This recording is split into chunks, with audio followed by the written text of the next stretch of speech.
τόσα γιατί όταν είπες το αντίο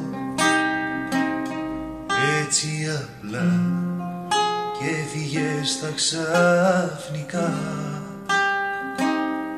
Δεν θα δεχτώ ότι είναι ένα αστείο, ότι αγάπησα σε σένα με πονά.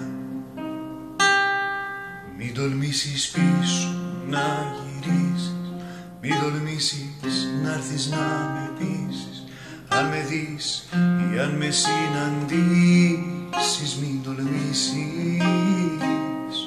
Μην τολμήσεις να έρθεις, δεν σε θέλω, δεν γουστάρω πια να υποφέρω. Κάποτε σ' αγάπησα, μα τώρα πια σε ξέρω.